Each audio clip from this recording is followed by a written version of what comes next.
Alrighty. Well, I say we go ahead and get this show started.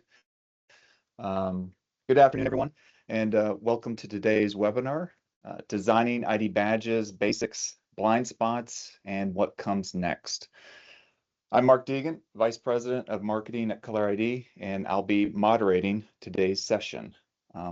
ID badges are something most organizations use every day, but few take the time to evaluate whether the credentials are truly optimized for security, usability, branding, and the future of identity.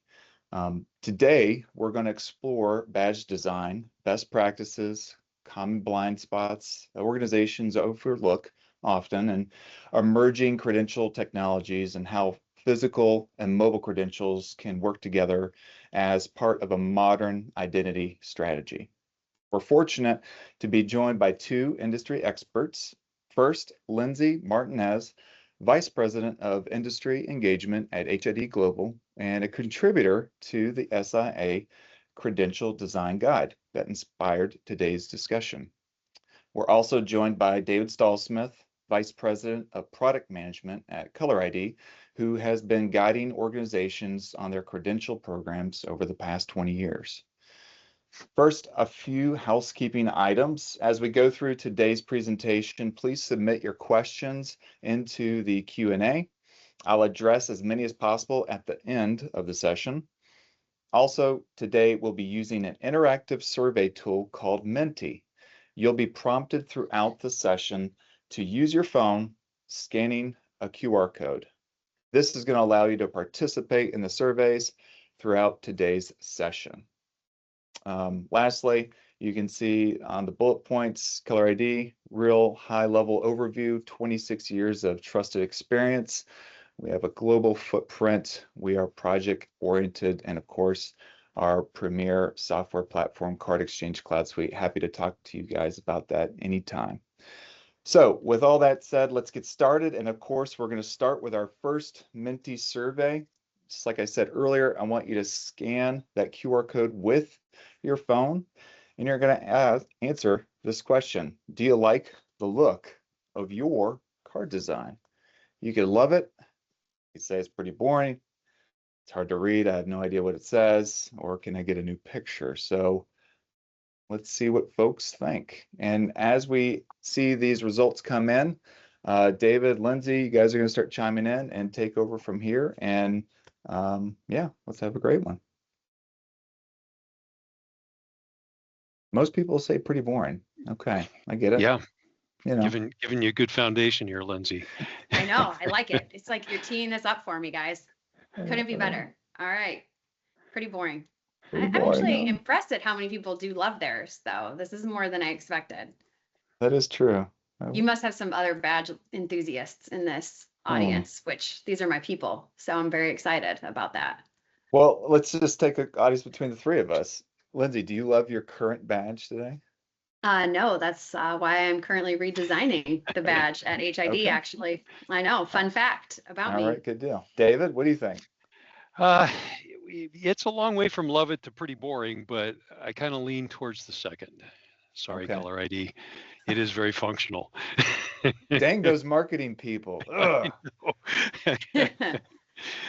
Well, alrighty. I think general consensus here, we've obviously got a majority in pretty boring. We've got some comments on hard to read and can I get a new picture? So I'll kind of take things from here. Just a quick introduction. I recognize that I'm new to partnership webinars with ColorID. I'm pretty new to the HID team, but I have been in the security industry my whole career. So I spent about 17 years so far in identification and security. And as you can see from this photo, I have loved badges from an alarmingly early age. I wouldn't say that every 6 or 7-year-old invites people to their birthday parties with custom ID badges. I think that that's probably an unusual trait of mine. However, these are real cards from real birthday parties of mine growing up and real sample badges that I was proud to Glamour Shots model for.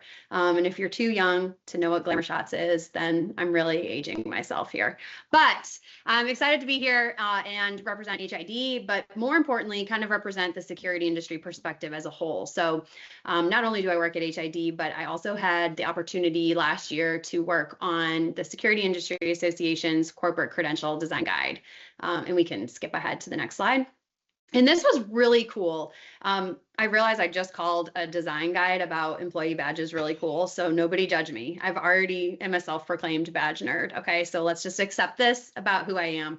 But the reason this was cool is before this guide, there was zero framework for what organizations should do when it comes to corporate credential designs. Basically, every company was winging it, or they were relying on their partners like ColorID to give them advice, or they were kind of like trying to base it on government credentials, which, let's face it, a government ID and the standards for that is not quite the same as a visual badge that you want people to be able to wear in your organization and identify whether or not somebody belongs there. So this guide actually was published in April of this year. Again, it was the first real framework of its kind, and it was kind of a compilation of a lot of great minds from across the security industry, a lot of fellow badge nerds that got together and shared this. But what I think is nice is today what I'm going to try to do is not go into, I believe this is like a 96-page document. We're not going to go into like extreme detail, but I'm going to give you some of the key takeaways from this, especially as it relates back to badge design, and really tangible things that you can take back to your organization, whatever size it is, and immediately do an audit of your badge and your badging processes and see if they need to make any improvements there. All right, so there's a lot of design elements in this guide. Like we said, this is long, okay? This is a long read, but I'm gonna give you the top 5 of key design elements as recommended by the guide, okay? So we'll start with photo requirements. We hit on this in the survey when we opened today.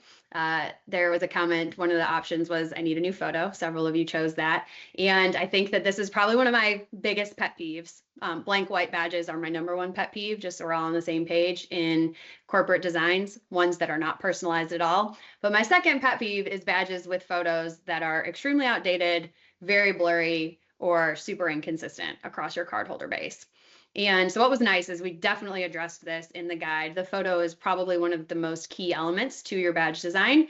And we're very, very clear in this guide about what photo requirements should be. So all photos should be rectangular, no circle photos. I realize we like this sometimes from a badge design aesthetic. Not in the guide though, sorry marketing people. It is recommended that your photos have a neutral background. I know that you might have a stellar photo of you on the beach with palm trees somewhere, probably not the best for your corporate badge photo. And it's recommended that these be recognizable from 4 feet away. So that means if your current badge design has a very teeny tiny photo of your cardholders, you might want to reconsider resizing it and repositioning it.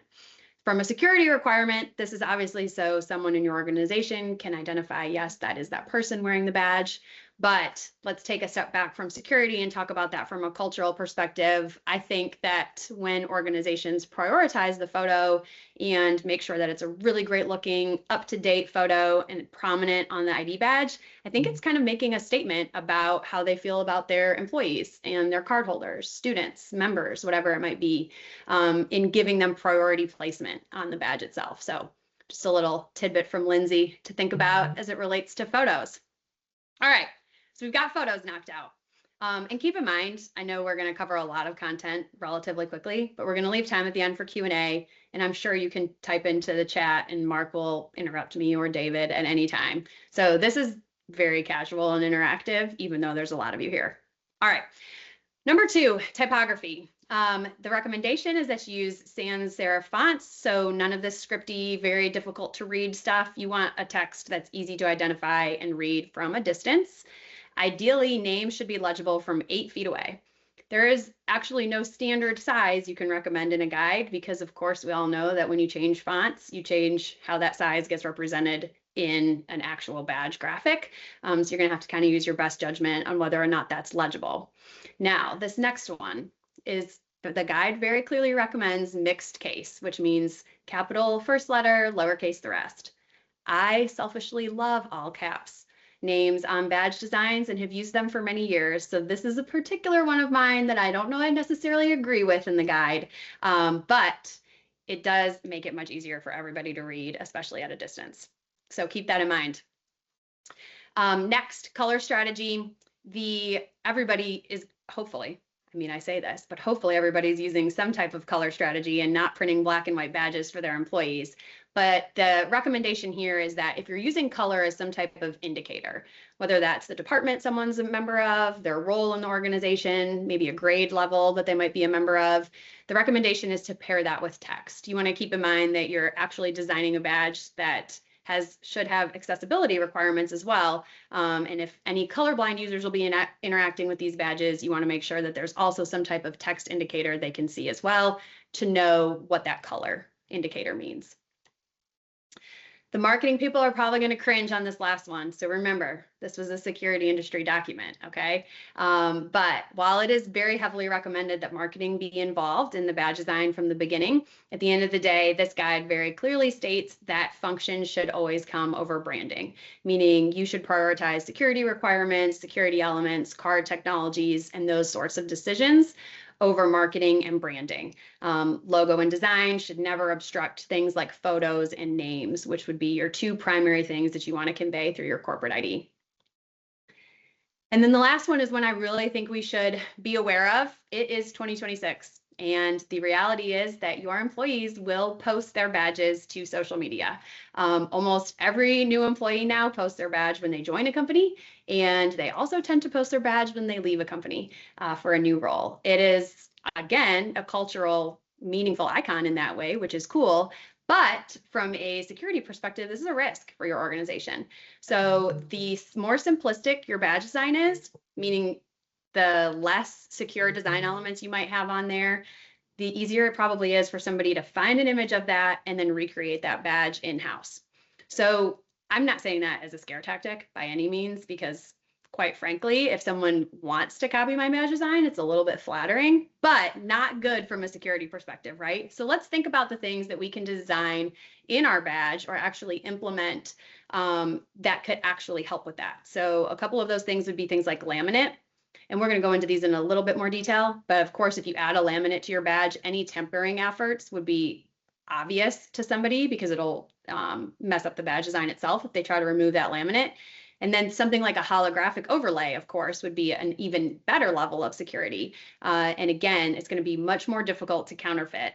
I'm not going to be able to run to Office Depot and buy some inexpensive card printer and recreate a very secure design with a lot of security elements and a custom holographic laminate. It's just not possible.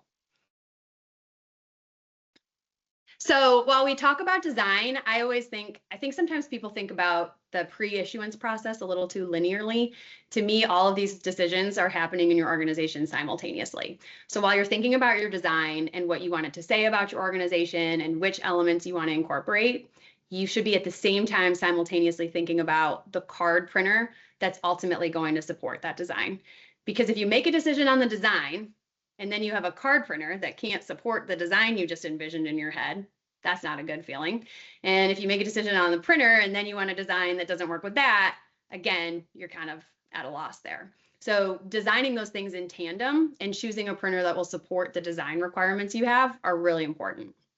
So again, please don't finalize your badge design and then design some super elaborate, very high color, really detailed background image and then choose an entry-level direct to card printer because I promise you, you likely won't love the results that you get. So again, these decisions are made in tandem. The guide very clearly recommends retransfer printers as the recommended standard. And this was universal across markets. So this wasn't vertical market specific. Of course, it was designed with corporate badges in mind, but we knew that other verticals would look to this guide as a standard as well. The reason for this, and David's going to get into a little more detail on direct to card versus retransfer, but the reason for this is twofold. It's durability and also security and quality of the images produced. However, it does very clearly state that direct to card is very acceptable, especially for lower risk environments with high card volume and output or credential life cycles that are relatively short. So if you're rebadging your cardholder population relatively quickly, let's say every year or so, that might be perfectly acceptable for you. However, if you want your cards to last for a very, very long time in a high security environment, retransfer is the recommendation here. And the guide is very clear when it comes to lamination and holographic laminates. These are highly recommended. In fact, it actually goes so far as to say not even considered optional for most programs. And again, this is really as a security measure to reduce counterfeiting and tampering efforts. And in this day and age, especially with the rising use of AI, we don't need AI taking photos of all of our badges off the internet and recreating those designs somewhere. So these are just some steps you can take to secure your credential program. And I'll let David kind of take it into some printer details for you.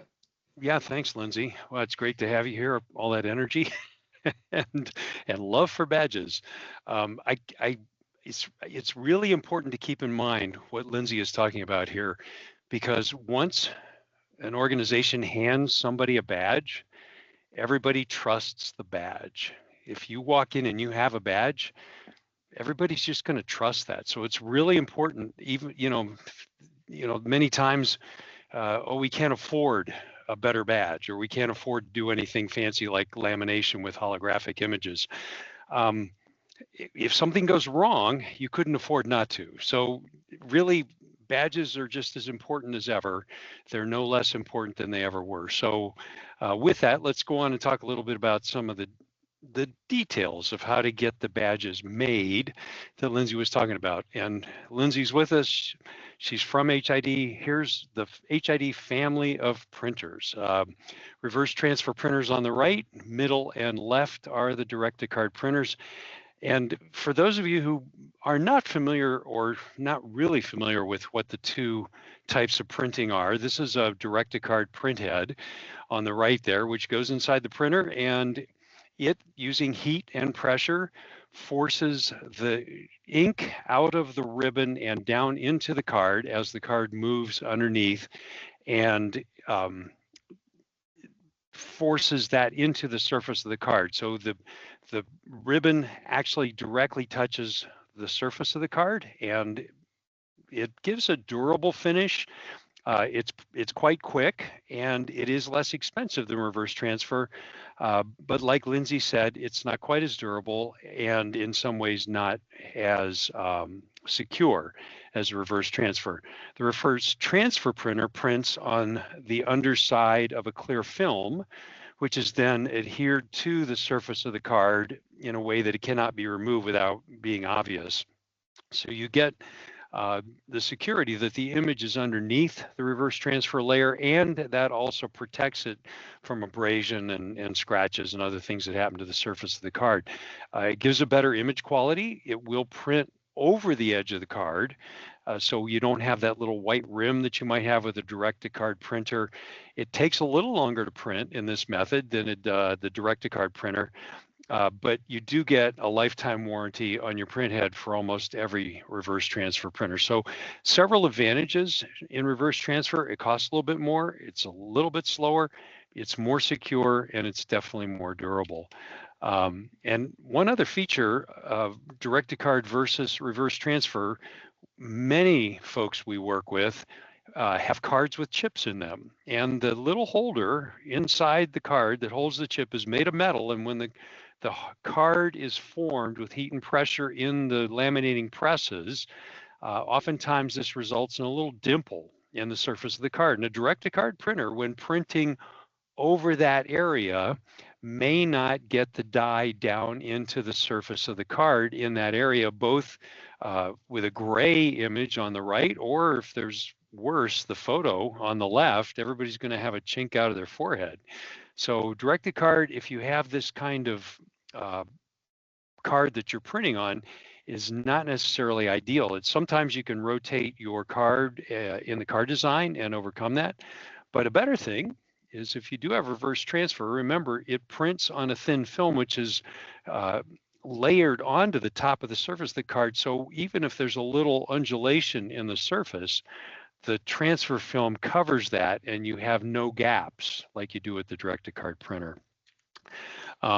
And while we're talking about cards, I will charge on. Anything to add about that, Lindsay?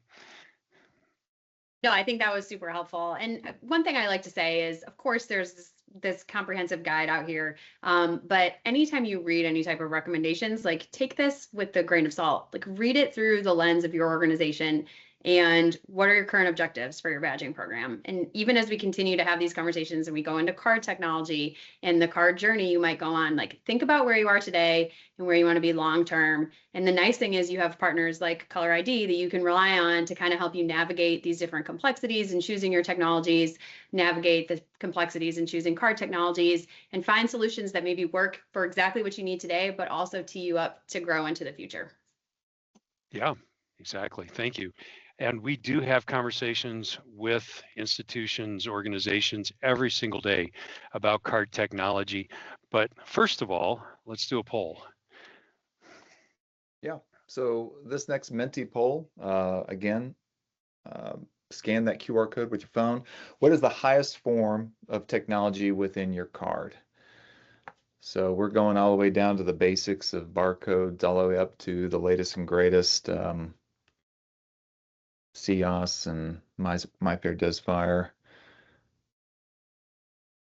Well, that's good. I mean, we're that makes sense. Okay, prox and iClass and all the other good stuff. Nope, magstripe makes an appearance. It's okay. It's okay. We're not judging. My credit cards still have mag stripes. There you go. Yeah. And will for years to come. Just can't seem to kill it, right? No. Can't kill mag stripe. No. Well, the bank's not going to. Yeah. The bank's definitely not going to miss an opportunity to take a payment either. So that's going to be there. All righty. Well, I think let's take those results. Yeah. So 12 iClass CS MyFair, Desfire 9 prox 1 mag. Nobody terminates with a barcode at the top of their technology. So this slide barely applies. And there is a card with a mag stripe. Everybody knows about these things. The nice thing about barcodes, you can easily print them with your printer, and it is an automatic way to get a number off a card. It is really not secure. Mag stripe also not very secure, but every printer can have a mag stripe encoder and easily put a number on there that can be read by mag stripe readers. This card, the prox card, and Lindsay's going to go into this in some detail too, because the guide has something to say about this. Low frequency, 125 kilohertz. This group on this call, it seems like if you have prox, you know what prox is. We do talk to many people out there who use cards who refer to any kind of card that gets near something else and something happens as a prox card or a proxy card. But in the industry, 125 kilohertz, low frequency, most importantly, not encrypted data. Data in the clear, 20 or 30 bucks at Amazon will get you a device that can clone prox cards. So this is not awesome. But after 25 or 30 years of being in use, technology gets broken. The other thing that happens on prox and the other cards is a format. So the number that is the identifier when that card is presented to a reader has to be recognized by the system. And since access control has been the reason for card chips for many years, from prox through MyFair, Desfire, and CIAS, the formats are what the access control systems generally expect, and now other systems also pick that up. So if you're wondering what your format is, go in the card office, grab a box of cards on the end. This is an HID box, but most of the manufacturers follow suit. There's the format. There's a number of the format itself. There's the card number range, the cards in that box, facility code, everything about the number and the shape of that number on the card. There is no security anymore in the format itself. Some people say, oh, no, we have a certain format. It's just for us. It doesn't matter. If your card can be cloned, the format can be cloned. If your card has encryption, such as NFC or high frequency contactless smart cards, then every format is secure because it's secured with the encrypted data itself. NFC was formed over 20 years ago. Near field communication kind of means the same as prox, but the consortium of card and chip manufacturers spent a lot of time and effort making guides and creating standards, much as Lindsay is doing right now with the surface of the card, for how these chips will interact with readers. So NFC, we've all heard that term now. Generally in our world, it means the data is encrypted. There's memory on the cards for apps if you want. You'll use these for physical access, transit systems, payments. Of course, your cards, your credit cards have a contact chip, but also a contactless antenna that also communicates using NFC. So very common there. The NXP is the largest chip maker for these kinds of cards in the world, and they've moved from MyFair Classic, which was introduced 30 years ago, all the way up to MyFair DeskFire EV3, the current industry standard for secure card chips from the Dutch company NXP. EV1 and EV2 are pretty much gone. EV2's definitely been deprecated. Some systems need EV1, but a lot of access control systems, readers are still reading EV1, so the manufacturers are putting an EV1 and an EV3 application on the cards. I'm talking about a lot of data here. If you need more information, we can have a follow-up. This isn't the place to get too deep in the woods. Meanwhile, HID has its own line of cards using secure chips. CIOS is the flagship in the HID line. iClass, still a lot of cards out there. And you can also get HID programming on a DeskFire card. The encryption keys that you'll hear people talk about are like passwords. The encryption key is used to secure the data on the card and in its communication with the reader. The reader knows the password. The card data is encrypted with the password, the encryption key, and those are unique to manufacturers in most cases. So if you have HID readers, you should get HID cards. If you have Allegiant readers, Allegiant cards. Transact for years has had their own readers and their own programming in the higher ed market, and many other access control companies have their own encryption keys, so their cards and readers work together and don't work very well with everybody else. Lindsay, jump back in. Of course, you could probably do a very long session just on card technology, but that was not what this is for. So we want to kind of keep things high level and come back to always the basics and the design guide and some of the security industry's recommendations. And again, I'm going to boil this down to just like 4 key takeaways for you, save you some reading. But there's 4 key systems considerations. So we talked a little bit about design of your badge. Now we're going to talk about systems considerations. Number 1, it's very clear that the guide heavily recommends that if you are still utilizing 125 kilohertz prox cards, which about half of you guys did state that you are, those of you who completed the survey anyway, that you work on a strategy to phase those out as soon as possible. Like, I get it. We're in the US here too, so I imagine most of the attendees are in the US. This is a much more prevalent problem here. It's very widespread as far as prox usage is still concerned. And some organizations certainly do choose convenience over security when it comes to prox, but for all the reasons David addressed, like this is a very easily clonable technology, not highly secure. And when you're using it as essentially a key to your building, and honestly, you might even be using it for things like signing onto computers or tracking attendance. There's other use cases for your credentials, certainly outside of door access. You want to make sure that you're choosing a strategy or at least building a plan to do something more secure in the future. The guide very clearly recommends a move to contactless smart cards.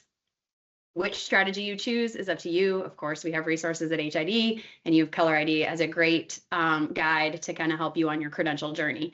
But definitely, if you haven't already been thinking about this, I would encourage you to strongly start building a plan for the future. But as it comes to badges, I think that there's organizations who take an approach, hey, we issued a credential, like we came up with a design, we printed our cards, and now we get to move on. Like badge program is working and we're off to the races. And reality is like that's kind of just the beginning actually of your badge issuance process, because badge issuance continues for life in your organization. And it is an strategy that you should consistently and continuously be reevaluating. As far as your credentials go, they should not just be issued once and then valid for life. So high security facilities, the guide recommends that you're renewing those credentials every 2 to 3 years. By renewing, we actually are meaning reissuing, revalidating that security privileges are correct, doing internal audits to make sure all credentials are accounted for, any people who no longer work there, that those have been deactivated. Those are, of course, downstream processes, which David is actually going to touch on a little bit briefly today. But you want to be reissuing those credentials every couple of years. I don't want to find a photo that somebody's wearing that they've had for 13 years in your facility. At this point, something has changed, and the design either needs to be updated, the security privileges tied to that need to be updated, or bare minimum their photo. Which segues well into point number 4. The guide recommends that photos should be updated at least every 4 years. So that's a pretty reasonable expectation. This isn't every year, but of course, if there is some significant change in appearance, could be extreme weight loss, could be a whole number of things, you might want to address that by issuing a new photo for that person, and therefore a new badge at that time as well. So again, I might have loved my photo when I was 22, but I certainly don't look the same as Lindsay at 22. So I would recommend that I have a current badge photo on my ID badge. Very good. And Lindsay, you're going to be visiting all these sites, right? You don't want to find old badges there. I know. I'll come find them. I heard that. I'll come find them at your company. I believe you will. All right. How does your card issuance process work?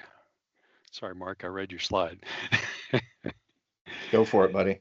Yeah.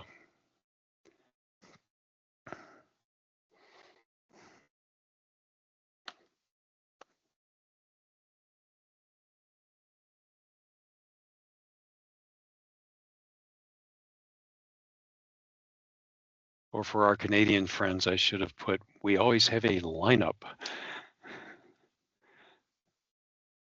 They never just have a line. I didn't know that was a Canadian thing. Fun fact for the day. It is, yes.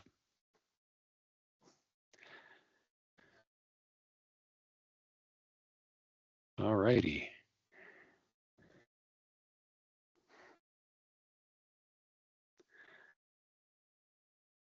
Well, good to medium. There we go. All right, level it up. Good work. All right, fast and smooth. Even with hit or miss, nobody has a line in this crowd. Oh. All righty. So that gives us a good idea. ID card issuance is not always brilliant. Even if you don't have a line, it means there's some work to do there.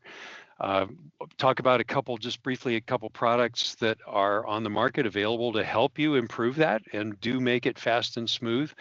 HID Fargo Connect, ColorID has talked about this many times, from HID, who has also talked about this product many times.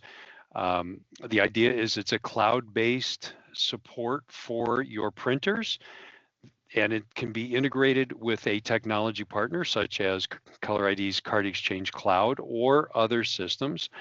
And there is a device called a console, which plugs into the network. You do not need a PC to talk to your printer. You can work from anything that has a browser, a tablet, your phone, maybe a Windows or Mac, and set up your print job, send it to the printer. It goes through the console. Supports up to 3 printers. You can have secure print release here, and you can check all the telemetrics of your printers at the console and in the cloud instance for Fargo Connect. For those of you who use access control systems for printing, you know that it is difficult to capture the contactless or prox card number as it goes through the printer. Fargo Connect supports that. There are several boards available for HID printers that can read or write to your cards as they're going through the printer, and this is integrated with all these different access control systems. Just a few listed here: Linnell, Secure, Genetec, Accessit, also Card Exchange Cloud in the higher ed market, Seaboard, Atrium also are integrated with Fargo Connect. For those of you who need to capture photos, since you'll be replacing your badges every 2 or 3 years. You'll need fresh photos, and Remote Photo is an excellent cloud-based service that is devoted just to capturing photos. Nice background removal tool featured here in pictures of me from a few years ago. And because this is all this service does, they're updating it and working on it all the time. So coming down the home stretch, Mark. Yeah. So question is, can you use your badge as much as you'd like to? So that's all, think of all the applications at your organization, vending, dining, physical access, the big one, parking, what else? Time clock, all that stuff. So how efficient are we with our current badge? Well, these are coming in. I do want to kind of elaborate on one point that we breezed through in David's last section that I think is kind of critical. I hear people talk about how annoying it is to issue technology cards through their badge issuance process simply because they don't have a single step process deployed right now. And you touched on this so quickly, David. And so I just wanted to take one more second.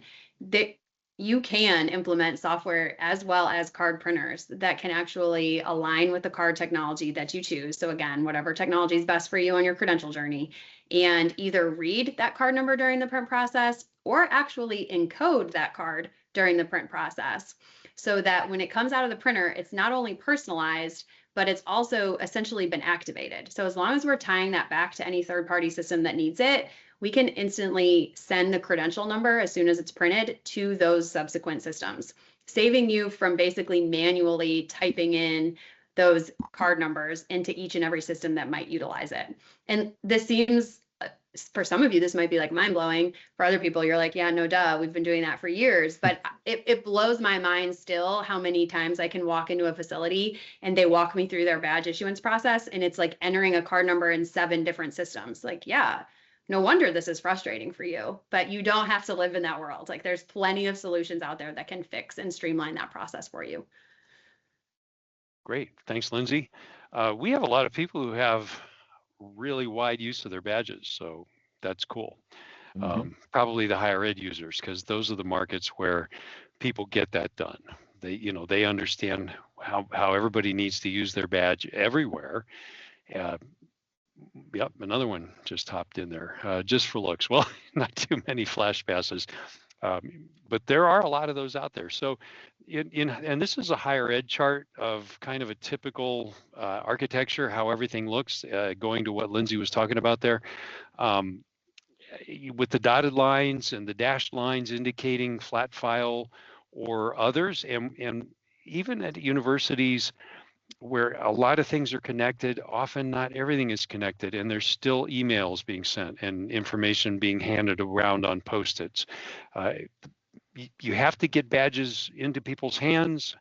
They have to work.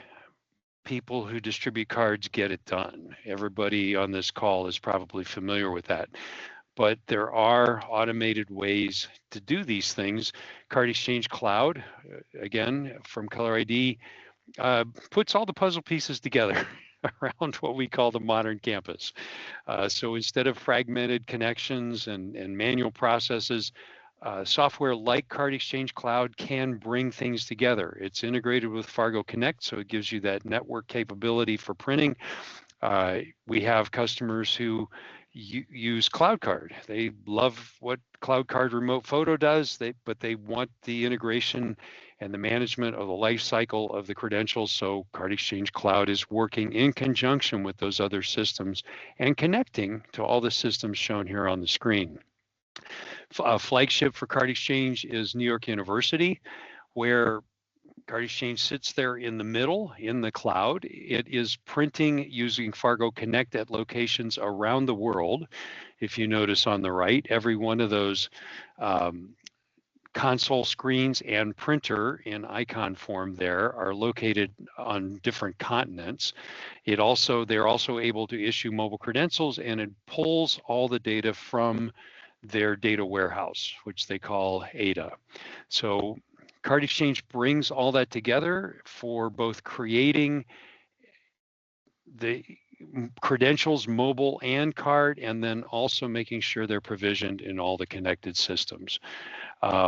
It also will collect photos if you have a system that you want to use, or you can use the card exchange system for that, and it will update all these systems in real time. As people leave or retire, then cards can be pulled out of those systems. So life cycle management is very important.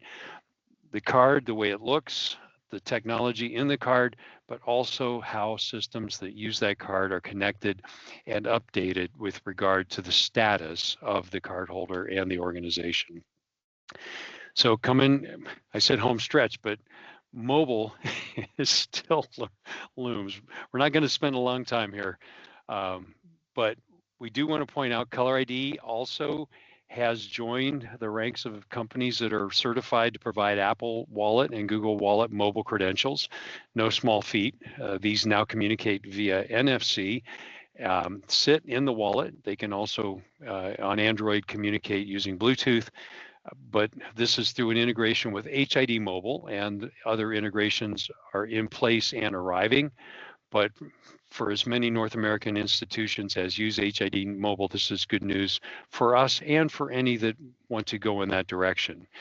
If you're looking to how do you get to mobile, well, the first place to start is anytime you need to replace or add a reader. Even if you only have prox cards, all of these readers on this screen from all these different manufacturers will read prox, and they will read mobile, and they'll read everything in between. So depending on what manufacturer you use for your readers, locks, and infrastructure, make sure as you're replacing readers that they can read mobile and secure credentials, because reading prox is nothing special. But having the ability to move to a more secure credential in the future is very important. Because of mobile and secure credentials and our need for more security, we really believe and see that this is a major inflection point for ID, physical ID security. And our encouragement is that as you're looking at identity management platforms, look for these things: open solutions. Look for flexible mobile credential pathways so that you can start, if you need to start with a Bluetooth communication credential, move through NFC and then wallet. Well, there are systems that will support that. And if you seek those, you will have a smoother migration path. Also look for scalable credential lifecycle tools. With that, Mark. Oh, yes. I think I'm going to pitch a really awesome, cool event.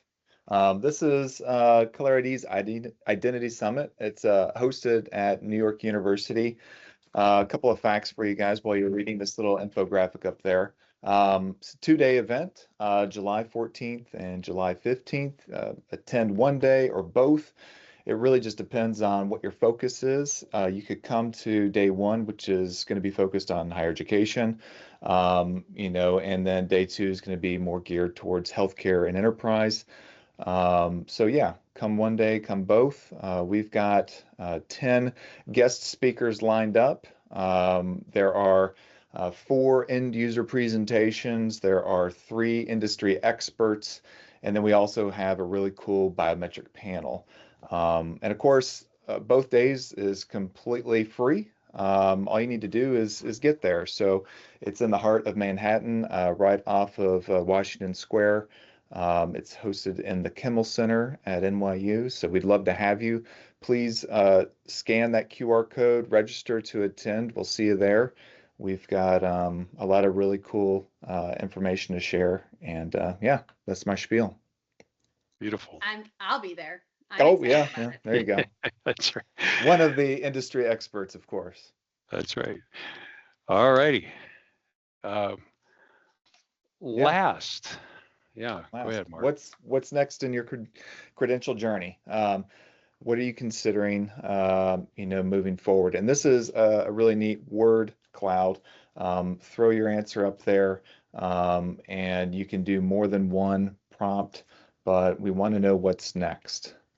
For you guys, are you considering the migration to mobile ID? Are you doing a upgrade from prox to something more secure? Um,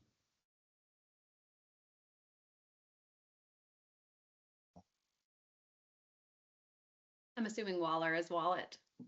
there you go. Yeah, They were excited though. let's They do were that. pumped to share it. And whoever said no, I'm just gonna assume that they're just content, you know, they're locked in. So well done.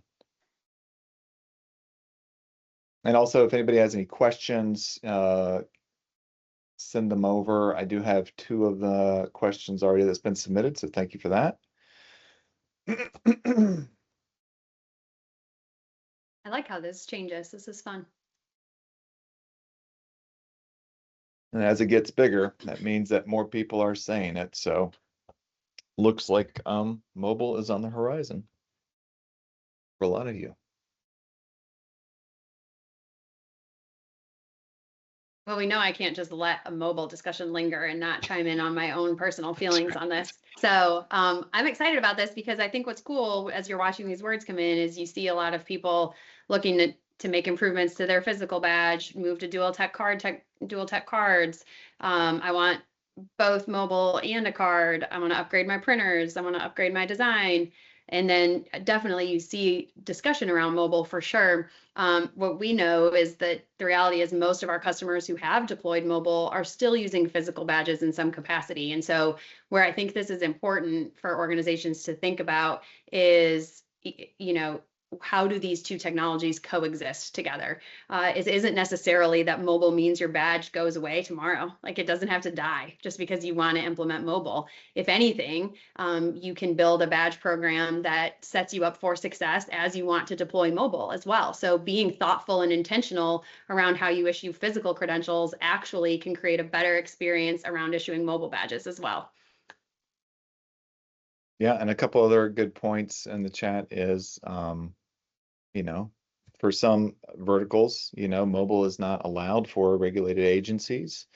It also doesn't fit the visual badges as identification. So yeah, I mean, you're not gonna clip your phone, you know, on your lapel as you're walking around. So And leave it that's a on good all point day. too. Yeah, exactly. It's not a great fit for visual identification for you know, security officers and everything. Perfect. Yeah. Oop, a couple more. All right. Lindsay. Last, I mean, we obviously used the SIA Credential Design Guide as kind of our starting point, and we'll use it as our wrap-up point here. If you were interested in reading the entire guide and seeing not just my key takeaways, but whatever ones you want to take out of it as well, here's a QR code for you to go download it yourself. This is a completely free guide. Again, this was published by Security Industry Association, so it is completely vendor agnostic, which I actually love about it. But take everything you read with, like I said, a grain of salt and view it through the lens of where does my organization want to be and what steps can I take from this guide to help me get there?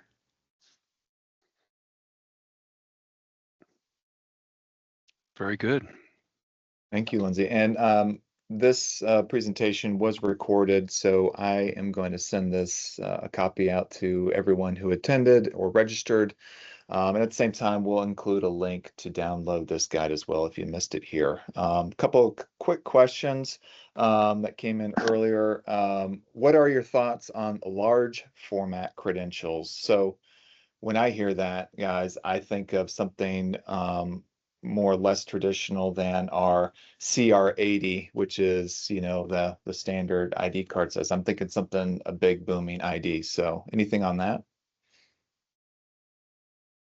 Do you want to go, David, or you want me to chime in? No, go ahead. No, I think, I don't know if the question is, what are your thoughts on if they should happen or not? I love them for events personally. Like to me, the bigger your name is, the easier it is to recognize and connect with somebody, especially at an event. And it helps you build a sense of community and stuff like that around it as well. So there is literally nothing worse to me from an event perspective than walking in and your name being in teeny tiny font or only on the back of the design and it's flipped over. Like I want to see who you are and I want to be easily able to recognize you by name, especially if we met over cocktails in the evening and I'm bumping into you at coffee the next day and I don't exactly remember your name, like, thank you, large format badge. Love you, fan for life. Yeah, on the how to do it side, there are only a couple of large format desktop printers. Like there are many desktop CR80 credit card size printers. So if you want to do this in real time, there's a limited number of printers that do this. They do a good job. We can help you with that if you have specific questions. If you have time in advance, you can have cards pre-printed, and that can be done on a press, and they can be cut out and personalized and delivered in quantity in advance. So a couple different ways to go on that. So I got another little question in the chat. I mean, this is very specific to the person asking it. Why is HID taking longer to get on reorders? Not to mention prices continually going up. I mean, you know, it's really specific, I would think, to what exactly it is you're reordering. Maybe we could investigate that. David, I mean, maybe you could speak on the price increases, what kind of comes into play on those things, you know, because it's not just HID. We see it from all of our manufacturing partners. Well, it's in the world. I mean, the there you CPI go. number was just posted yesterday, and it was around 4%. Oh, So, wow, it went up you know, again. for people, yeah, it's up again. So prices go up. The government prints money all around the world. Money goes out, and you know that story, right? And so the money becomes less valuable. You need more dollars to buy the same stuff. People who make hard products like cards and printers have to go in that same direction. They have to charge more dollars for the same item. So prices go up is just a fact of our lives right now. That's for large forces that affect us. You can buy cheap cards. You can, you know, from generic manufacturers. They may or may not be encrypted. They may or may not be secure. When a manufacturer like HID or other manufacturers that also make good cards and readers, Allegiant, Wavelengths, other companies, they make their cards, they program them with their data, they work with their readers, they tune the readers to make sure they work with the cards and the way the chips are located in the cards. They charge a fee for that. If you buy a generic card from Asia with no particular amount of security built into it, you can get a very cheap price for that. But nobody's looking after the data, the way it's put on the card, the way the chip is made, warranties on the cards. All of those things cost real money. And as much as we are sensitive to the price of gas, mortgage interest rates, and the price of cards, things that are all burned into our brains, $4 or $6, yes, it's a lot of money, but for what employees are getting paid these days, or for what an education costs, $4 or $6 to make sure that is the right person that belongs here, and quickly be able to identify them and control their access to their property and to their places. I think the prices are warranted when you look at how money gets spent. So, sorry, very brief, forceful diatribe there, but price, yes, it is a concern. It's a finicky thing. Awesome. That's it for questions. I think you guys did a great job. Good stuff. Everyone, thank you for sticking around this long. You'll be getting an email from us here shortly, later this week or early next week, with a copy of the recording, as well as opportunity to download the guide. And until next time, thanks again for joining. Thanks, guys. Thanks for having me. Yeah. Bye-bye.